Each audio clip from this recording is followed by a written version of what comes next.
Olá pessoal, tudo bem? Eu sou o professor Daniel Ramos Nogueira e hoje nós vamos falar sobre EBITDA e o EBIT. EBITDA é uma sigla inglesa que quer dizer o lucro antes dos juros, impostos, depreciação e amortização. Algumas vezes vocês vão ver também formas diferentes de falar o EBITDA. Tem gente que fala EBITDA, EBITDA, EBITDA, cada um fala de uma forma. O que importa é que o que é o EBITDA? É um indicador de desempenho que mede o lucro, que demonstra o lucro da empresa, desconsiderando a parte financeira, né, os juros, o imposto sobre o lucro e a depreciação e amortização. Tem uma derivação também do EBITDA, que é o EBIT. O que é o EBIT? É a mesma coisa, o lucro antes dos juros e impostos, só que ele deixa de considerar aí no cálculo a depreciação e a amortização. Mais para frente a gente vai entender o porquê desse cálculo um pouco diferente das duas versões. Bom, primeiro foco no EBITDA. Quando que ele surge? Ele surge a partir do momento em que as empresas normalmente só publicavam o balanço e a DRE, via de regra, demonstrações elaboradas com base no regime de competência, ou seja, regime bem diferente do que afetava o fluxo de caixa da empresa. Então, muitas vezes os usuários externos queriam descobrir como era afetado o fluxo de caixa da empresa de acordo com o resultado. Então, eles começaram a partir da DRE, principalmente a partir do lucro do período, a tentar fazer uma aproximação do potencial de caixa da empresa. E o EBITDA foi essa fórmula que os usuários externos encontraram. O que eles fizeram? Eles partiram do seguinte pressuposto: lucro é caixa, ou seja, o lucro vai estar no caixa se tudo que foi pago e recebido no período, tudo que foi transitou pela DRE, receitas, custos e despesas foram pagos e recebidos, o lucro está no caixa. Aí eles fizeram algumas alterações no seguinte sentido: olha, quando calculou o lucro lá na DRE, nós descontamos a depreciação. Contudo, a depreciação é um efeito não caixa, não é pago naquele período. Então, eles pegaram e anulava-se o efeito da depreciação aqui no momento de calcular o EBITDA. Já que eu não paguei a depreciação, então agora eu somo ela para anular o efeito. Também, lá no DRE, eu descontei a despesa financeira, por exemplo. Então, eu paguei esse juro, mas pagar juro não é uma questão operacional, é uma questão financeira. Se eu pago juro é porque eu tenho dívida, não é necessariamente só por causa da minha operação. Então, para isolar esse efeito, nós também anulávamos o efeito da despesa financeira. Então, se aqui no DRE eu descontei, na hora do EBITDA eu somo. E o imposto de renda, da mesma forma, como ele não é uma variável operacional, o imposto de renda, na verdade, decorre do lucro da empresa, não tem relação direta com a operação, eu também anulava. Então, se aqui eu descontei o imposto, aqui no EBITDA eu somava. Moral da história: o EBITDA é esse fluxo de caixa operacional da empresa. Apesar dele ter nascido com essa intenção de ser uma proxy para o fluxo de caixa operacional da empresa, com o tempo ele acabou não servindo para essa finalidade de fluxo de caixa operacional. Até porque hoje nós temos a publicação da DFC, que cobre muito bem esse caminho de falar qual é o caixa operacional da empresa. Então o EBITDA virou mais uma variável de desempenho de operação. Tanto é que muitas empresas premiam os seus funcionários em cima dessa meta de EBITDA. Tem bancos que fazem os covenants em cima de algum indicador relacionado também com o EBITDA. Então ele ganhou muita fama, não só nacional, mas internacionalmente também. Então o EBITDA ele demonstra se os ativos operacionais da empresa estão gerando caixa ou não. Então veja, todo esse cálculo é para ver se a empresa está gerando caixa na sua operação. Então muitas vezes a gente vai ver que tem alguns comentários no mercado que eles falam assim: a empresa teve um prejuízo contábil. Muitas vezes prejuízo contábil eles estão se referindo a essa última linha da DRE. O que eles querem dizer com isso? Quer dizer que teve um prejuízo na DRE, mas que isso não afetou nesse período o caixa. Então é mais nesse sentido. Então, quando ele fala demonstrar se os ativos operacionais estão gerando caixa, é exatamente esse o objetivo. Ver se a empresa está sim ou não gerando caixa. É considerado por alguns analistas financeiros o melhor indicador de geração de caixa operacional, pois considera em seu cálculo somente os resultados operacionais que afetam o caixa. Foi o que eu comentei aqui. O que é financeiro, o que é imposto de renda e o que é efeito não caixa, a gente exclui. Por isso que ele é um indicador só operacional. Muito bem, o EBITDA então ele vai desconsiderar as depreciações, como eu comentei, porque não impacta o caixa, a parte financeira, porque não é derivado, não é uma causa da operação, é mais por questões de financiamento, e o imposto porque isso aí não está relacionado com a atividade principal da empresa. Uma coisa interessante é que no Brasil o EBITDA ele é regulamentado pela instrução CVM de 527 de 2012. O que aconteceu? A CVM começou a perceber que não havia uma regulamentação sobre como calcular o EBITDA. Então, cada empresa fazia de um jeito, e obviamente isso dava distorções e quebrava a comparabilidade entre as companhias. Então, ela estabeleceu na instrução 527 que o EBITDA, ou LAGIDA, como a gente explicou no primeiro slide da sigla, é o resultado líquido do período, ou seja, o lucro líquido que está na DRE, acrescido dos tributos sobre o lucro, das despesas financeiras líquidas das receitas financeiras e das depreciações, amortizações e exaustões. Isso é LAGIDA, ou seja, isso é EBITDA. E o LAGIR, que é o EBIT, é a mesma coisa, só que sem considerar aí essa parte final de depreciação, amortização e exaustão. E a CVM deu uma cartada importantíssima que ela colocou o seguinte: o EBITDA deve ter como base os números apresentados nas demonstrações contábeis. Por quê? Para ter a certeza que o número que você vai usar para calcular o EBITDA saiu do balanço e da DRE, principalmente no caso da DRE. Por quê? Porque o balanço e DRE eles são auditados. Então, os números que viriam para o EBITDA eles também são auditados. Então, portanto, mais confiáveis. Algumas vezes, tinham empresas que os números que apareciam no EBITDA eram diferentes dos números das demonstrações.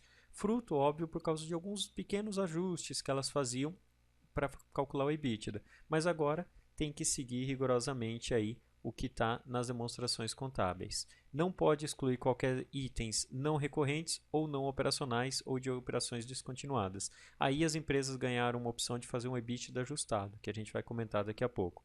Então, moral da história, o EBITDA tem uma regulamentação no Brasil e as empresas têm que seguir ela para publicar o EBITDA, mesmo que lá no relatório de administração, já que o EBITDA aparece lá.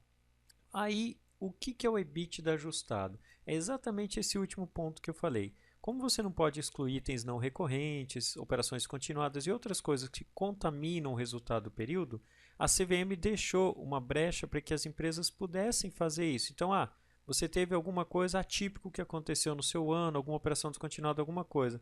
Você quer ajustar? Beleza, pode fazer. Só que escreve EBITDA ajustado. Para quê? Porque daí quando o usuário lê aquilo, ele vai saber que você foi um pouquinho além daquela fórmula básica que estava aqui, que era só somar a depreciação, o financeiro e o imposto de renda.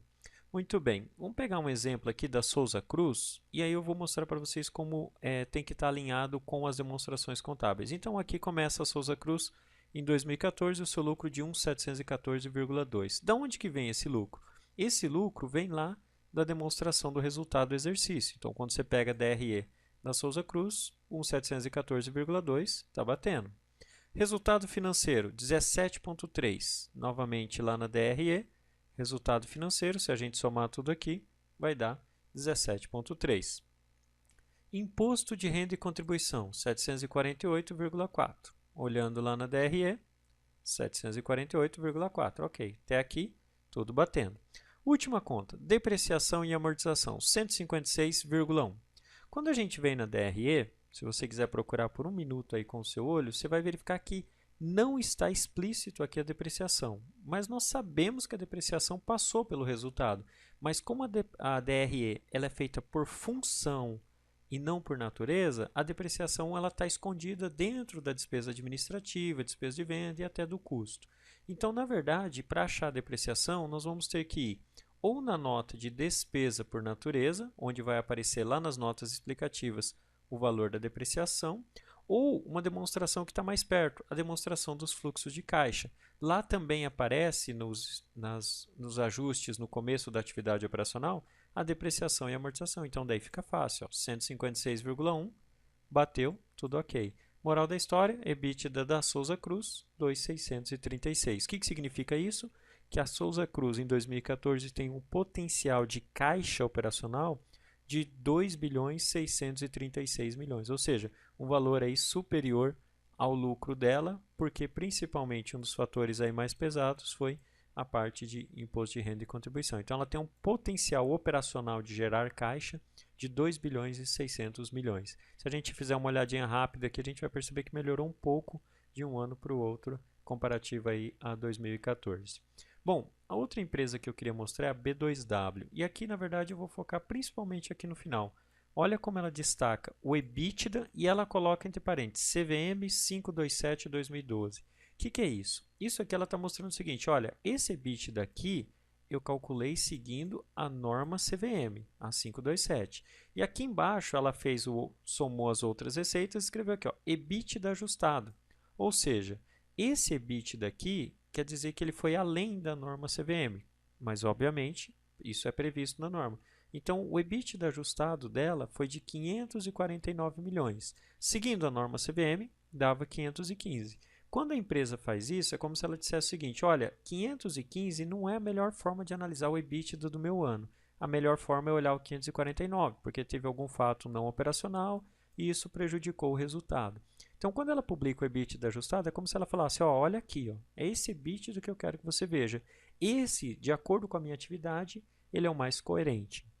Um outro fator interessante aqui na B2W é o seguinte, ó, no resultado líquido, a empresa teve prejuízo na DRE, mas ela tem um EBITDA positivo. O que isso significa? Que mesmo a empresa tendo prejuízo na parte contábil, ela tem um EBITDA positivo, ou seja, ela tem potencial de gerar caixa. Isso é como se ela sinalizasse para o mercado, olha, eu sou bom operacionalmente falando, eu consigo gerar caixa, mas por que eu estou tendo prejuízo atualmente? Principalmente porque eu tenho um resultado financeiro muito pesado. Esse resultado financeiro está prejudicando o meu lucro. Se, por exemplo, você der uma limpada no passivo, tirar um pouco das dívidas e diminuir a minha despesa financeira, talvez esse EBITDA comece a descer para o lucro do período. Então é mais ou menos uma sinalização. Olha, tivemos prejuízo na contabilidade, ok, mas ainda a gente está gerando caixa com a operação, o que é um bom sinal. Obviamente, você ter prejuízo não é nada bom. Então, assim, no período curto e médio prazo, de repente você até segura um período a empresa com prejuízo. Mas no médio e longo prazo, isso se torna mais difícil. Por quê? Porque, de certa forma, você não está conseguindo remunerar a parte financeira, não está conseguindo cobrir a depreciação, e isso, obviamente, vai causar alguns problemas futuros. Não estou dizendo que é o caso da B2W, não é aqui o objetivo não é fazer análise da companhia, né? O objetivo é só interpretar a forma de cálculo e os números. Mas é como se a empresa sinalizasse, olha, eu estou com prejuízo, mas o meu EBITDA está positivo, olha, ainda está legal, estou gerando caixa com a minha operação. Agora, se nem o meu EBITDA der positivo, aí significa assim, nem a minha própria operação está conseguindo gerar caixa. Aí eu teria que olhar com mais cuidado, ver o que está acontecendo na empresa. Um outro modelo que a gente mostra aqui é o da Magazine Luiza. O Magazine Luiza ele fez um pouco diferente. Em vez de fazer como as outras empresas, pegar o lucro, somar o imposto de renda, a parte financeira, a depreciação e aí achar o EBITDA, ele colocou o EBITDA dentro da DRE como se fosse um totalizador. Só que, obviamente, isso aqui é lá no relatório de administração, não na DRE padrão. Na DRE padrão, segue o modelo CVM, modelo que está na Bovespa, que é o normal.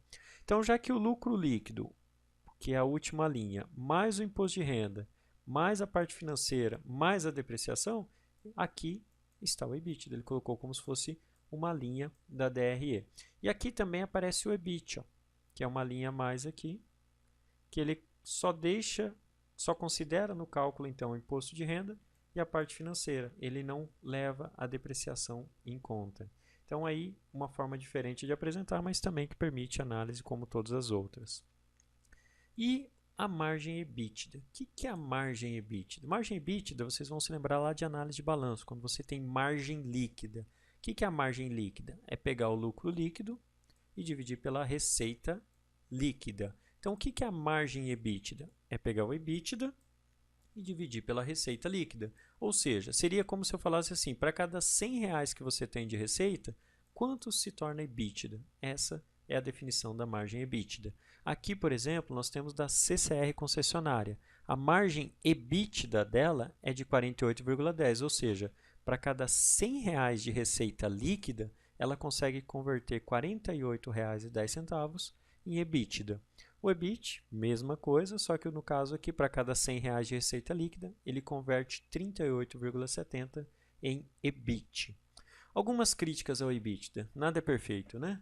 O que acontece? Bom, primeiro, o EBITDA, quando utilizado para substituir o caixa operacional, ele é um pouco preocupante. Por quê? Você quer saber fluxo de caixa operacional? olha a DFC, atividade operacional. Lá vai estar bem claro. Por quê? Porque muitas vezes você consegue alavancar o caixa sem mexer no resultado. Por exemplo, captando um empréstimo ou financiando mais o seu estoque com o fornecedor, você consegue alterar o seu caixa sem mexer no resultado. Então, para entender todo o caixa operacional, fluxo de caixa da atividade na DFC ou atividade operacional, é a melhor saída. Outro ponto do EBITDA é que ele fala o seguinte, olha, lucro é caixa. E nem sempre o lucro está no caixa. Por quê? Porque o lucro ele vem da DRE, que é feita por regime de competência. E no topo da DRE está as receitas ou as vendas do período. E nem sempre as receitas do período são recebidas à vista. Algumas vezes pode ser a prazo. Ou seja, eu tenho lucro porque eu vendi, mas eu não vou ter caixa porque eu não recebi a venda. Então, por isso, é bom evitar esse conceito de caixa em termos financeiros mesmo a partir do EBITDA. E outro problema é que o EBITDA ele também desconsidera o montante necessário para reinvestimento. Isso é grave principalmente em empresas que têm ativo de vida curta. O que eu estou falando? Quando ele fala o seguinte, aqui, ó, vamos voltar aqui, por exemplo, ele fala assim, o EBITDA é 605 milhões. Se você admitir que pode pegar então e pode gastar todo o EBITDA. Se você gastar tudo, é como se você estivesse gastando a depreciação. E isso é um pouco prejudicial em algumas companhias, por quê? Porque tem empresa que tem que repor imobilizado muito rápido, por exemplo, tecnologia. Então, se você tem que repor imobilizado e você não fez aquela recuperação de caixa pela depreciação, vai faltar dinheiro. E aí você vai ter que recorrer a financiamentos, etc. E isso vai onerando os resultados futuros por conta dos juros. Então, na verdade, das críticas do EBITDA é esse. É como se ele falasse, não, pode gastar a depreciação. Mas em algumas empresas, essa depreciação é muito importante porque ela ajuda a recuperar o caixa para que em um momento futuro você possa novamente comprar um outro ativo. Ok? Aqui a gente vai colocar só um modelinho rápido de EBITDA de como interpretar o EBITDA. Eu peguei a JBS 2016-2015, nesse período antes de alguns escândalos que ocorreram aí nacionais envolvendo a empresa, mas o que a gente quer analisar aqui é o número e não a empresa. O que aconteceu? EBITDA ajustado aí das JBS, 11 bilhões de reais. Então o balanço está o resultado aqui está em milhões, então 11 bilhões de reais. Comparativa a 2015, nós vamos notar que a empresa piorou um pouco. De 13 bilhões caiu para 11 bilhões. Então houve uma piora aí de um ano para o outro. Então você vai poder analisar o EBITDA assim, quanto que teve no ano e quanto que teve no outro. E você pode também analisar a margem EBITDA, que é esse percentual aqui em relação à receita líquida.